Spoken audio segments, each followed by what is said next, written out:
In this video, I'm going to show you how you can create a photo stack like this, handheld. But the sun's going down, so I gotta go.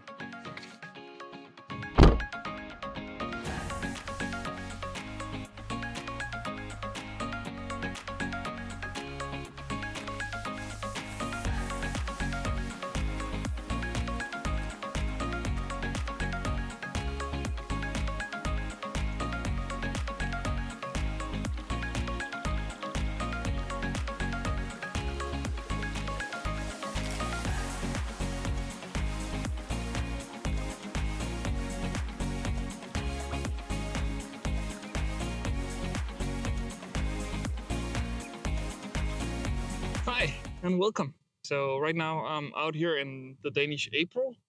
It doesn't really feel like it. It's actually very chilly. It's almost freezing right now, as you can see. And I think my cheeks are a little bit red. But I really wanted to make this video because I think it's really cool. And I haven't really seen anyone else show you how to do it. So as I said in the beginning of this video, I'm going to show you how I create photo stacks without using a tripod.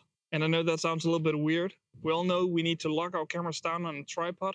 And we need to use at least a 2-second timer before we take each photo to make sure that the camera doesn't move and to make sure that the camera doesn't shake when we take the photos. So what do I do to make sure that I can still get a photo stack going handheld? Well, let's go. All right, so let's say you have found a really nice composition, but you have forgotten or you didn't bring your tripod, and you have tried everything else that you could think of, like stopping down your aperture to like f8 or f10 or something. But in order to keep the correct exposure, you'll either have to up your ISO until it's too grainy, or you have to slow down your shutter speed until you can't shoot it handheld. This is how I would do it.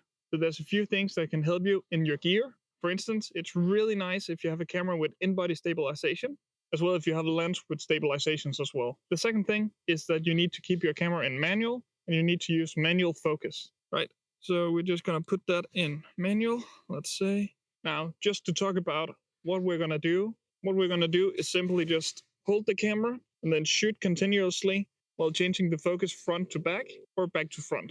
And this is why the stabilization will help, because it helps keep the hand movement out of the shot. There's also a few things I do to try and make sure that the camera moves as little as possible while I'm shooting.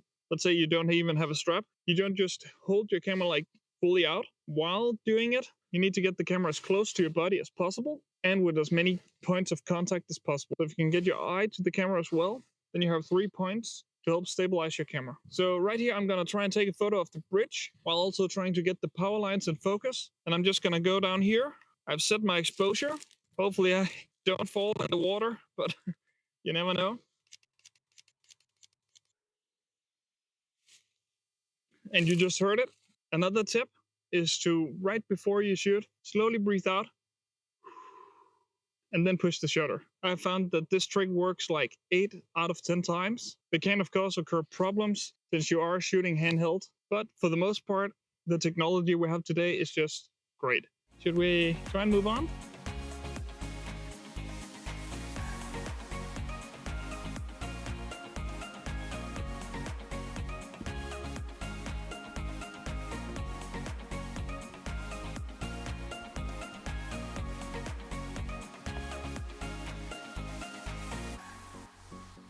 Now, actually, I don't really use this for landscapes much, because usually when I'm out shooting landscapes, I do have my tripod with me.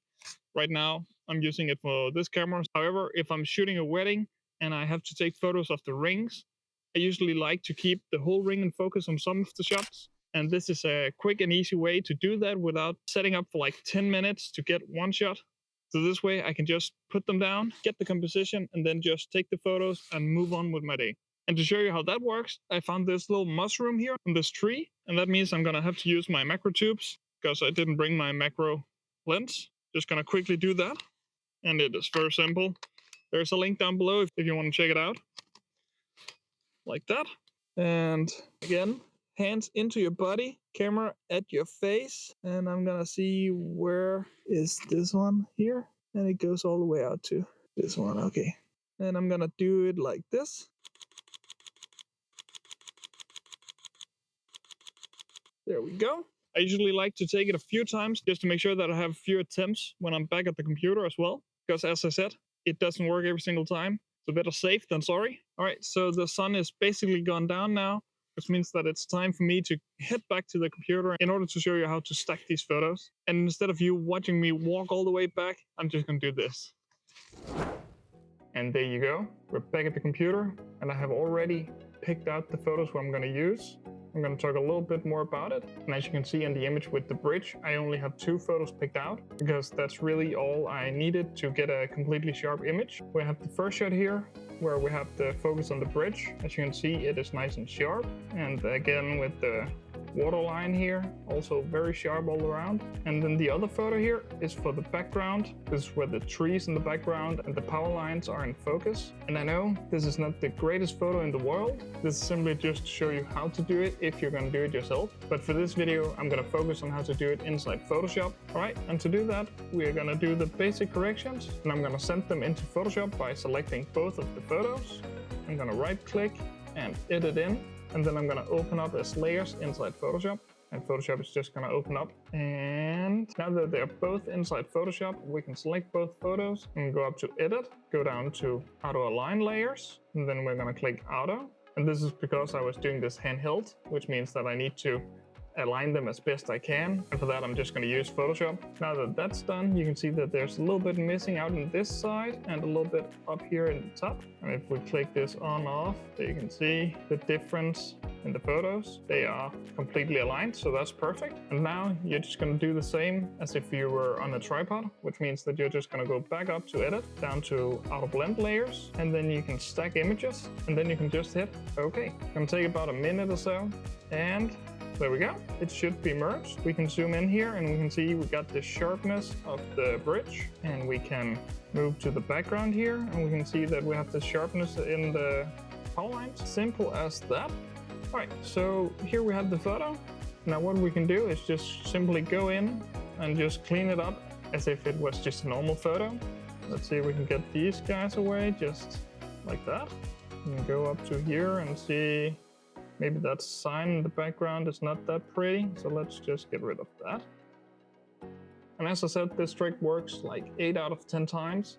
Sometimes you will run into stuff like maybe you had shaking the camera too much while taking the photos and changing the focus. So let's say there wasn't a photo in focus of this part right up here. If you don't have that, that's gonna have to be taken from another photo, which might look a little bit weird if you're trying to stack them. We can just save this, and you can go back to Lightroom and you can just edit it however you want. It'll come back as its own layer, and you can just hit 5. There you go. The next one is the mushroom I found. This one is a little bit more aggressive since it's a macro shot. As I said, I use this at weddings all the time because if I'm photographing details, I don't have time to set up. So that's why I'm using this trick. I've gone through and I've found different photos in focus and different points. And I think we can get basically the whole mushroom in focus. I'm just going to select them all, right click, go to Edit In, and open up as layers in Photoshop.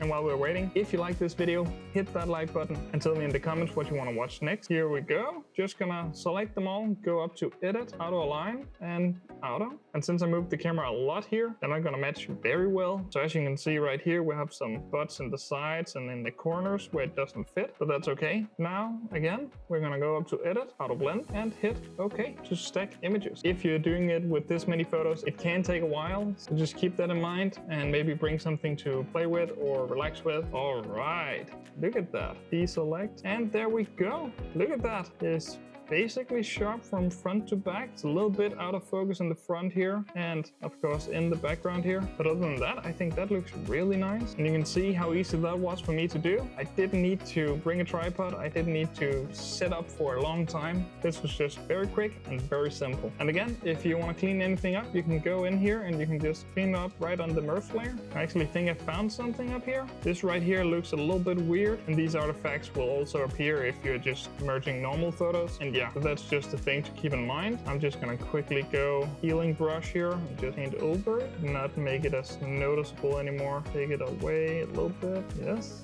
Let's see, is there anywhere else? No?